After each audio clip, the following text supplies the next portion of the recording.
Shalom saudara-saudara semuanya, selamat pagi. Untuk pesan Tuhan pada pagi hari ini, temanya atau judulnya adalah arti diberkati yang sebenarnya. Saudara-saudara pernah nggak berpikir seperti ini gitu? Berpikir kayak, kok mereka bisa lebih diberkati ya dibandingkan aku? Kok mereka hidupnya kayak lebih diberkati ya dibandingkan hidup aku? Seringkali kita tuh bisa berpikir seperti itu karena kita mengukur diberkati itu dengan materi. Jadi kalau misalnya orang yang uangnya makin berlimpah, mobilnya makin banyak, rumahnya makin banyak, itu arti diberkati yang sejatinya.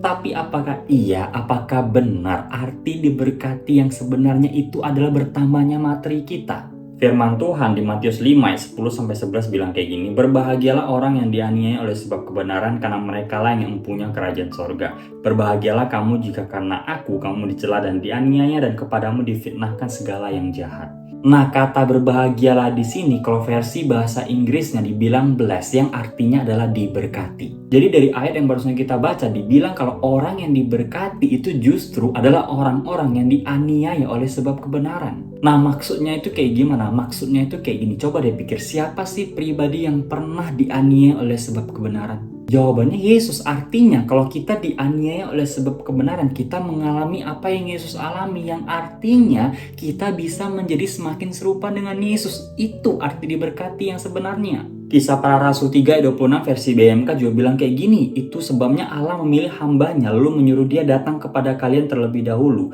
supaya ia memberkati kalian. Caranya ia memberkati ialah dengan membuat saudara-saudara sekalian bertobat dari cara hidupmu yang jahat. Di ayat ini juga jelas dibilang gitu, diberkati itu adalah ketika kita bisa bertobat dari segala perilaku-perilaku kita atau kelakuan-kelakuan kita yang jahat. Jadi kalau dirangkum, arti diberkati yang sejati adalah ketika kita dibentuk menjadi semakin serupa dengan Yesus dan dipimpin untuk bisa bertobat dari segala perilaku kita yang jahat. Itu arti diberkati yang sebenarnya. Nah sekarang gini, kalau misalnya materi kita makin bertambah gitu ya, uang kita makin banyak, mobil kita makin banyak, rumah kita makin banyak, tapi kita jadi sombong, kita sedang diberkati atau enggak sejatinya? Jawabannya enggak.